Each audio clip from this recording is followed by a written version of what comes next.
자, 지난 시간 설교를 떠올려 보십시오. 이웃과의 관계를 바로 세우는 법에 관한 이야기를 했어요. 그래서 일단은 포옹이라고 했죠. 기억하십시오. 어설프게 사람들 사이에서 하나님 행세하기보다 그냥 너그럽게 품어주는 것이 훨씬 더 나은 선택인 것이에요. 괜히 어설프게 정죄하고 심판하면서 하나님 행세를 하다가 나중에 예수님의 심판대 앞에서 그대로 돌려받을 것이기 때문이죠. 그래서 좀 더 너그럽게 포옹, 안아주고 허그, 위로하라, 이렇게 말씀을 드렸습니다. 또 성찰이라고도 했어요. 어디 산속에 들어가서 수련을 하시고 돌을 닦으라는 이야기가 아닙니다. 우리의 거울이 되는 이 말씀 앞에서 자기 자신을 먼저 살피라는 이야기입니다. 말인즉 나도 여지없는 죄인이라는 사실을 이 말씀 앞에서 깨달으시라는 거예요. 이걸 예수님께서 지난 시간에 위트 있게 말씀을 하셨어요. 남의 눈에 있는 티를 보지 말고 먼저 네 눈 속에 있는 들보를 보라고 하신 것이었죠. 물론 그 들보 빼고 남의 눈에 있는 티도 빼줄 수 있어야 한다 말씀하셨지만요. 아무튼지 간에 말씀 앞에서 자기를 직시하는 것, 이것이 신앙생활에 있어서 아주 중요한 일입니다. 뿐만이 아니에요. 분별도 중요하다. 그렇게 말씀을 드렸어요. 아무리 좋은 말, 거룩하고 너그럽고 피와 살이 되는 말씀을 사람에게 들려줘도 그걸 받아들이지 않고 도리어 어떻게 한다고요? 발길질을 하거나 으르렁대는 사람 있다 없다? 있다라는 거예요. 예수님의 그 표현대로 개와 돼지 같은 악인이 이 세상에 널려 있다라는 것이죠. 그래서 우리에게 필요한 것이 뭐다? 분별력이라고 말씀을 드렸어요. 이걸 마태복음 10장에 있는 표현대로 바꾸면은 뱀과 같은 지혜로움이죠. 그러니까 싹 이렇게 뱀의 눈으로 그렇죠? 지혜로운 눈으로 보고서 이 사람에게는 복음을 전해야 되겠다. 좋은 말을 들려줘야 되겠다. 이 사람은 내버려두고 그냥 기도만 해야 되겠다. 이렇게 구분하는 것이 성경적인 처신이라는 것이죠. 자, 그래서요, 사랑하는 여러분, 이런 방법을 지난 한 주간 여러분들의 삶에 적용시켜 보셨습니까? 우리에 대하여 끝까지 참아주시는 그 예수님처럼 남을 안아주고 위로하셨느냐라는 거예요. 말씀을 보며 자기 자신도 보셨나요? 그 말씀 앞에서 내가 어떤 죄인인지를 깨달으시고 부끄러워하셨느냐라는 말씀을 드리는 거예요. 또 하나님께서 주시는 지혜로 분별 있게 말하고 행동하셨습니까? 쉽지 않았을 거예요. 왜요? 이따 더 말씀드리겠지만 우리 안에서, 사람 안에서 나오는 것은 악한 것뿐이거든요. 악한 것. 사실 우리 안에는요, 남을 포옹할 수 있는 포용력 없어요. 자기를 성찰할 수 있는 온유함도 없습니다. 악인을 분별할 수 있는 지혜가 있냐 없냐? 또 그것도 없어요. 심히 부족해요. 자, 그래서요, 오늘 설교가 중요합니다. 사실상 지난 주일 설교와 연결되는 말씀인데요. 자, 이렇게 포문을 열어보겠습니다. 이웃과의 관계를 제대로 바로 세우기 위하여 우리가 할 일, 우리의 실천, 첫 번째, 그것이 무엇이냐? 따라해 보십시오. 지혜를 구하라. 오늘 우리가 대하는 이 본문의 말씀 보십시오. 아주 유명한 구절이죠. 7절 말씀입니다. 구하라 그리하면 너희에게 주실 것이요 찾으라 그리하면 찾아낼 것이요 문을 두드리라 그리하면 너희에게 열릴 것이다. 어렵지 않아요? 기도에 대한 말씀입니다. 기도를 여러 가지 방법으로 표현한 것이에요. 구하라, 찾으라, 문을 두드리라. 모두 미완료 현재 명령형입니다. 말인즉 성도는 하늘에 계시는 하나님 아버지께 쉬지 않고 열심히 마음과 힘과 정성을 다하여 기도해야 된다라는 거예요. 예수님의 기도의 모습을 떠올려 보세요. 예수님이 그렇게 기도하셨잖아요. 예수님께서 얼마나 열심히 혼신의 힘을 쏟아가며 기도하셨습니까? 단적으로 겟세마네 동산에서 예수님이 땀을 피같이 흘리시며 기도하셨죠. 기도하는 그 일에 얼마나 힘을 쏟아내셨으면은 천사가 예수님을 옆에서 부축해 줘야 할 정도였습니다. 누가복음 22장에 그런 이야기 나와요. 또 거듭거듭 앓으시면서 오늘 저 본문의 표현대로 구하고 찾고 두드리시며 기도하기를 힘쓰셨어요. 마찬가지죠. 성도는 늘 마음과 힘을 다하여 기도할 수 있어야 한다라는 거예요. 그리하면 하늘에 계신 아버지께서 주실 것이고 찾아내게 하실 것이고 열려지게 할 것이다 라는 말씀이에요. 말인즉 하나님께서 우리의 기도에 반응하신다라는 것이죠. 그 메시지가 오늘 본문에 매우 확실하게 새겨져 있는데요. 그래서 저기 7절에 주실 것이고 찾아낼 것이고 열릴 것이라 저게 미래형으로 되어 있거든요. 하나님의 우리의 기도에 대한 반응이요.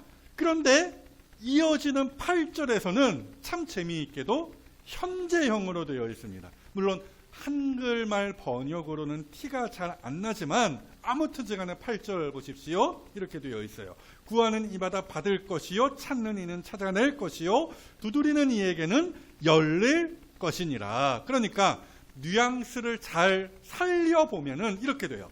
기도하는 사람이 온 힘을 다하여 기도하기를 시작할 때 이미 하나님께서는 이렇게 주머니를 뒤적거리시면서 응답할 준비를 하고 계신다라는 겁니다. 자, 이와 같이 열정적인 기도와 또 신속한 하나님의 응답에 대한 말씀, 성경 구절이 성경 곳곳에 있거든요. 제가 딱 한 구절만 가지고 와봤습니다. 오늘 본문과 굉장히 닮아 있어요. 예레미야서 29장 2절 이하의 말씀이에요. 너희가 내게 부르짖으며 내게 와서 기도하면 그리하면 내가 너희의 기도를 들을 것이요 너희가 온 마음으로 나를 구하면 나를 찾을 것이요 나를 만나리라. 아멘.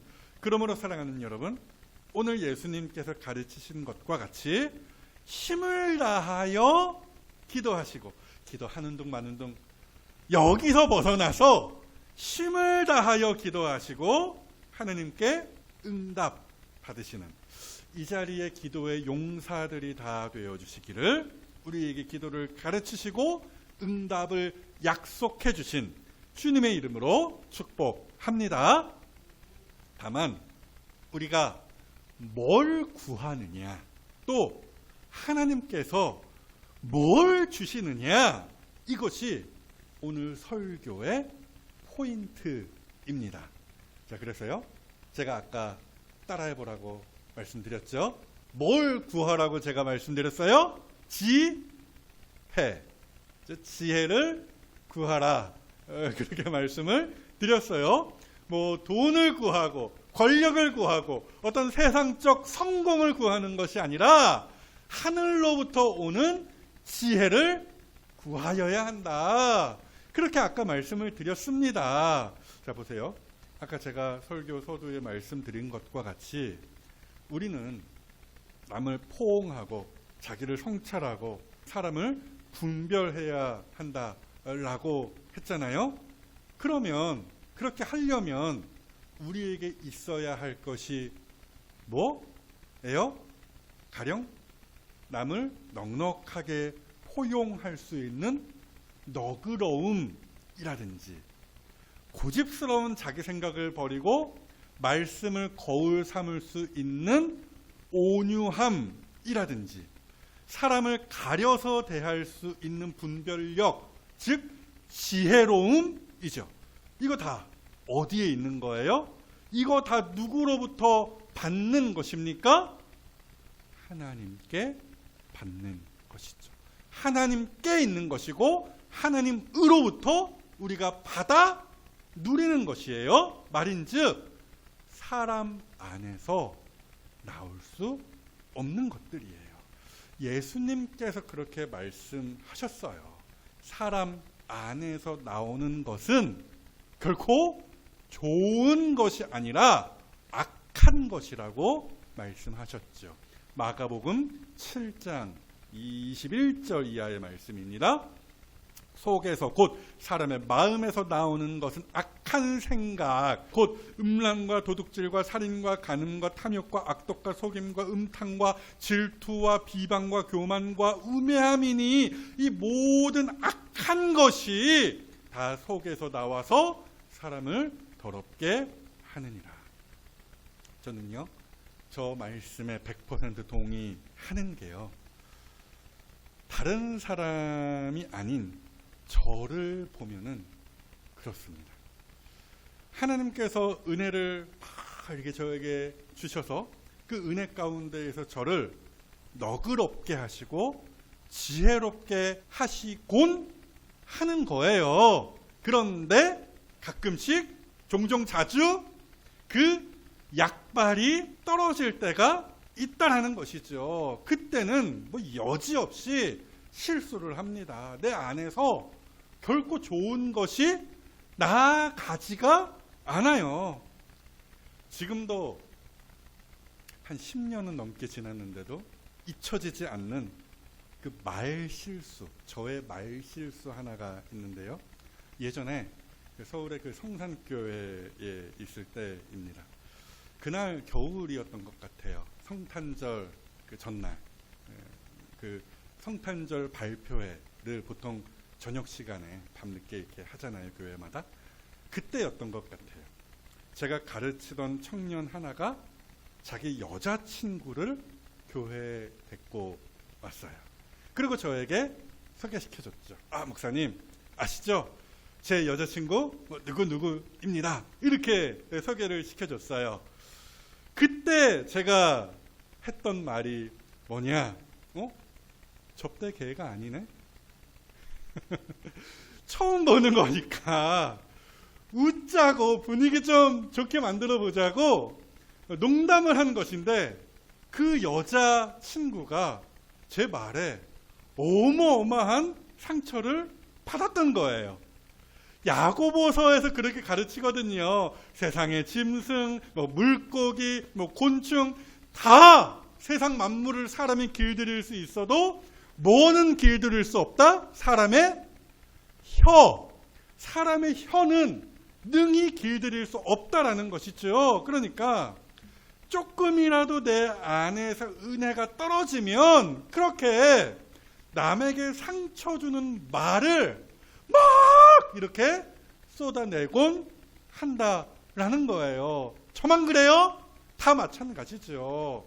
의도적으로 혹은 본의 아니게 표정과 말과 행동으로 상처를 주고 그렇게 가족과 이웃과의 관계를 헝클어뜨리곤 하지 않습니까? 그러하기에 오늘 역시 우리에게 온유함과 지혜 등등 하여튼 하늘로부터 오는 그 모든 은혜가 필요한 것이고 그 모든 은혜를 하늘에 계신 아버지께 어떻게 구하고 찾고 두드리라는 말씀으로 이 본문의 말씀을 이해할 수 있겠습니다. 그래서요, 한 번 더 따라해 보실까요? 은혜 없으면 관계를 망친다. 그러므로 사랑하는 여러분, 하나님께 하나님으로부터 나오는 좋은 것을 구하십시오. 그리하면 주신다라는 거예요. 본문을 보십시오. 좋은 것을 주실 수밖에 없는 참 좋으신 아버지 하나님에 대한 이야기가 연달아 나와요. 본문 9절 이하를 보실까요? 너희 중에 누가 아들이 떡을 달라 하는데 돌을 주며 생선을 달라 하는데 뱀을 줄 사람이 있겠느냐? 너희가 악한 자라도, 세상에 악한 아버지도 그 자식 귀한 줄은 알거든요. 그 얘기예요. 악한 자라도 좋은 것으로 자식에게 줄 알거든 하물며 하늘에 계신 너희 좋으신 아버지께서 구하는 자에게 좋은 것으로 주시지 않겠느냐. 저 말씀의 포인트가 뭐냐? 하나님은 자녀에게 사기치지 않으신다라는 거예요. 자녀를 가지고 놀지도 않으신다라는 것입니다. 그렇죠? 떡과 색깔과 모양이 비슷한 돌을 주면서 맛있게 드세요, 이러시지 않는다라는 거예요. 생선, 아마도 저기서 언급된 생선은 뱀장어 종류가 아닐까 그렇게 추측을 하는데요. 모르겠어요. 유대인들이 먹을 수 없는 부정한 짐승이 사실은 뱀장어이거든요. 어찌되었든 그것과 길이와 모양이 비슷한 뱀, 그렇죠? 뱀을 주면서 먹을 수는 있지만 뱀탕 이런 거 하여튼 먹을 수는 있지만 어쨌든 살아있는 뱀 주면 물고 하여튼 해롭잖아요. 그 해로운 걸 주시면서 이거 먹어 장난치시지도 않으신다라는 거예요. 하나님은 좋은 것을 구하고 찾고 간절히 두드리는 자에게 진짜로 좋은 것을 주신다라는 말씀입니다. 물론 저기에 좋다라는 말에는 여러 가지 의미가 담겨 있겠죠. 시기적으로 딱 맞아떨어지기에 좋은 것이 되는 것이고요. 나에게 정말로 딱 필요한 것이기에 좋은 것입니다. 하여튼지 간에 우리의 필요를 다 아시는 아버지 하나님께서 좋은 것을 그때그때 우리에게 베풀어 주심으로 말미암아 비로소 우리가 가족을 포용하게 하시는 것이고 이웃을 대할 때 지혜롭게 하시는 것이에요. 그러므로 사랑하는 여러분, 뭘 구하셔야 돼요? 지혜죠. 지혜를 구하십시오. 온유함을 구하십시오. 인간 관계에 필요한 모든 영적인 하늘로부터 오는 은혜를 마음껏 구하고 찾고 두드리시라는 거예요. 좋으신 하나님께서 충분히 나에게 부족한 것을 채워주실 줄로 믿습니다. 야고보서의 저 말씀 우리 다 같이 한번 읽어볼까요? 시작. 너희 중에 누구든지 지혜가 부족하거든 모든 사람에게 후히 주시고 꾸짖지 아니하시는 하나님께 구하라. 그리하면 주시리라. 아멘. 여기에서 한 걸음 더 나아가 이웃과의 관계를 바로 세우기 위하여 우리가 할 일, 우리의 실천 두 번째, 그것이 무엇이냐? 한 번 더 따라해 보십시오. 받은 것을 베풀라. 자, 보세요. 제가 오늘 본문을 지난 주일 본문의 연장선 위에서 풀었습니다. 그러니까 그냥 광범위하게 기도에 관한 말씀으로 덮어놓고 설교할 수 있었음에도 굳이 앞선 본문과 연결시킴으로 우리가 구할 것은 뭐다? 이웃과의 바른 관계를 맺는 데에 필요한 하나님으로부터 오는 좋은 것이다. 이렇게 말씀을 드린 거예요. 그 이유가 여기에 있어요. 본문 12절 말씀이죠. 그러므로 무엇이든지 남에게 대접을 받고자 하는 대로 너희도 남을 대접하라. 이것이 율법이요 선지자니라. 뭐예요? 어떤 이야기예요? 이웃과의 관계에 대한 말씀이잖아요. 그러하기에 7장 1절로부터 오늘 본문 12절까지를 이웃과의 바른 관계에 대하여 가르치는 하나의 단락으로 보는 것이 합당하다라는 거죠. 또 그러므로 라고 이어져 있잖아요. 말인즉 앞에 있는 구절들과 때려야 뗄 수 없는 관계에 있는 말씀이 12절이라는 것이죠. 앞에 있는 구절들에 대한 결론이 저 12절 말씀이라는 것입니다. 자, 그래서요, 결론적으로 본문이 무슨 이야기를 하는 거예요? 어렵지 않아요. 간단해요. 하나님으로부터 좋은 것, 그거 열심히 구하고 찾고 두드려서 받았니? 그러면 그것을 이웃에게 흔쾌히 베풀며 살거라.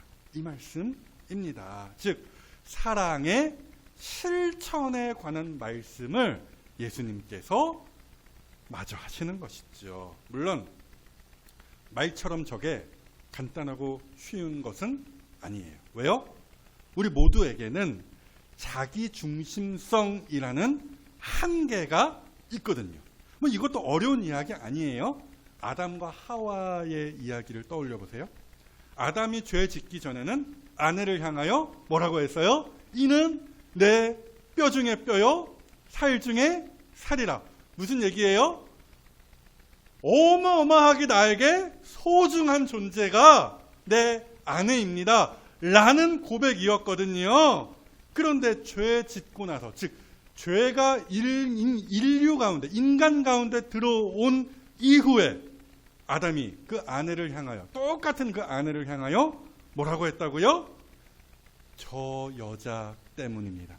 저 여자가 선악을 알게 하는 나무의 열매를 나에게 주어서 내가 어쩔 수 없이 먹게 되었습니다. 나는 잘못 하나도 없어요. 저 여자 때문이에요. 이렇게 나만 살고 보자는 식으로 바뀌었죠. 이게 심각한 모두에게 있는 자기중심성이에요. 옛날에 강호동이 나오는 1박 2일 그 프로그램이 있었는데요.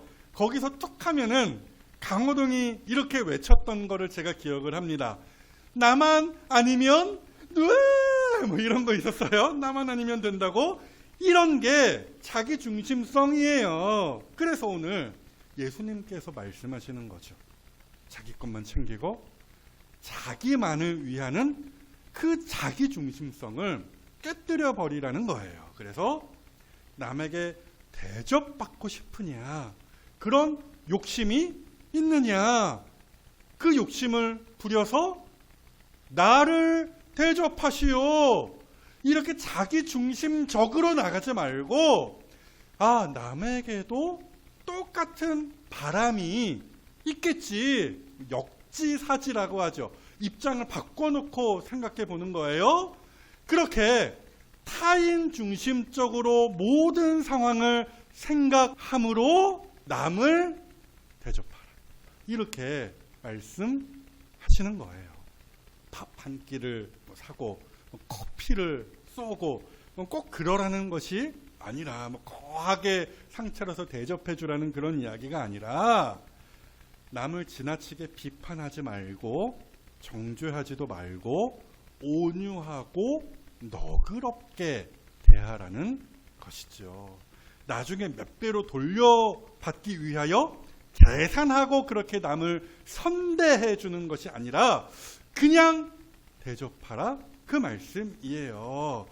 살아남기 위한 처신도 아닌 것이죠. 자기중심성, 자기에게 어떤 이득이 돌아올까, 이런 생각 완전히 떨치고 하나님께서 주신 좋은 것을 이웃에게 아낌없이 흘려보내는 것이에요.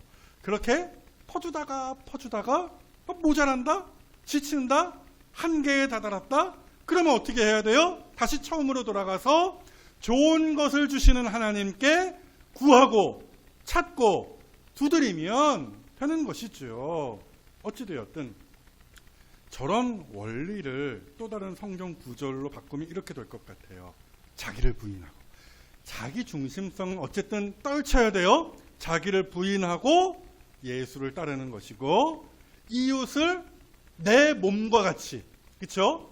입장 바꿔서 생각을 하는 거예요. 이웃을 내 몸과 같이 대접받고자 하는 그 마음이 나에게 있잖아요. 그러면 동일하게 내 몸과 같이 사랑하라. 뭐 이런 말씀이 되겠죠. 그러니까 저 12절 짧은 구절 하나에 성경 전체의 가르침이 담겨져 있다라고 말해도 결코 과언이 아닌 것이에요. 그래서 예수님께서 뭐라고 말씀하셨어요? 이것이 율법이요 선지자니라. 율법과 선지자. 예전에 제가 설명드린 적이 있었는데요. 그냥 쉽게 얘기해서 한마디로 성경 전체를 다른 말로 저렇게 표현하는 거예요. 율법과 선지자. 종종 성경을 보시면 그런 표현 나와요. 율법과 선지자. 뭔 얘기야? 그냥 성경이다. 이것이 성경의 가르침이다. 성경의 가르침의 핵심이다. 예수님께서 그렇게 말씀하신 것입니다. 아무튼지 간에 자기 중심성을 떨쳐내고 남에게 좋은 것을 베푸는 것이야말로 율법의 정점, 끝이고 율법의 완성이다. 이 말씀을 12절에서 하시는 것입니다. 그러므로 사랑하는 여러분, 말로만 그럴싸하게 사랑한다, 섬긴다 하지 마시고요. 하나님께서 각자에게 주신 좋은 것을 흔쾌하게 이웃에게 베풀고 흘려보냄으로써 오늘의 이 말씀을 실천하는 여러분들이 되십시오. 다시 말씀드리지만 거창한 것을 이웃에게 주라는 이야기 아니에요. 하나님께서 각자에게 주신 것들이 있어요. 좋은 것들이 있어요. 성품으로부터 시작해서 은사, 재능 이런 것들 있거든요. 그걸로 교회와 가족과 이웃을 섬기시라는 거예요. 대접하시라는 것이죠. 어떤 사람은 온유합니다. 하나님께서 그를 온유하게 만드신 거예요. 온유함이 어떤 겁니까? 스폰지처럼 말랑말랑한 거예요. 이런 사람은 웬만해서 상처를 받지 않아요. 말랑말랑하니까. 뾰족한 걸로 콕 찔러도 뭐예요? 뿅 하고 그 뾰족한 것을 오히려 챙겨내는 식이죠. 바로 그 온유함을 실수하고 죄지은 사람을 용납해 주는 일에 사용한다면 그게 바로 가족과 이웃을 대접하는 일이 되는 것이에요. 또 어떤 사람에게는 리더십이 있어요. 그런 사람들 주변에 왕왕 있거든요. 이런 사람은요, 참 신기해요. 제가 볼 때는 참 신기해요. 문제를 간결하게 만드는 재주가 있더라고요. 저 같은 사람은요, 이러면 어쩌지? 저러면 또 이래야 되나? 복잡하지도 않은 것 같은 문제를 복잡하게 만들어서 막 망설이는데, 리더십이 있는 사람은요, 그렇게 고민하는 사람을 뻘쭘하게 만들어버려요. 문제를 아주 쉽게 풀어서 짠 하고 해결해버리죠. 그렇게 하는 것이 곧 가족과 이웃을 대접하는 일이 되겠다라는 이야기예요. 또 봉사하기를 좋아하는 사람도 있어요. 진짜로 이런 분들은 남을 잘 대접하는 사람이죠. 주는 것이 받는 것보다 복이 있다 하신 그 주님의 말씀을 정말로 잘 실천하는 사람입니다. 아무튼지 간에 요는 이거예요. 하나님께서 나에게 주신 좋은 것, 그거 꿈쳐두지 말라는 거예요. 그거 아끼다가 이런 표현 죄송합니다. 똥 된다라는 거예요.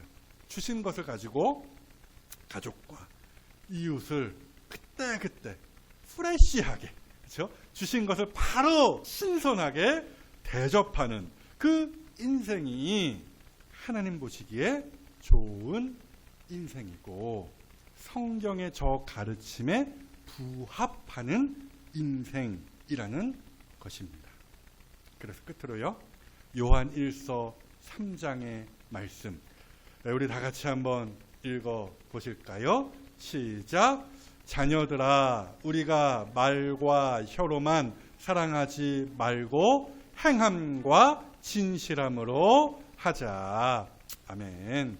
그러므로 사랑하는 여러분, 입만 산 그리스도인이 되지 마시고요, 이웃 사랑을 실천하심으로써, 그렇죠? 주신 것 받아 챙기고만 있지 마시고 베푸심으로써 나중에 예수님 재림하실 때에 그의 심판대 앞에서 야, 잘하였다.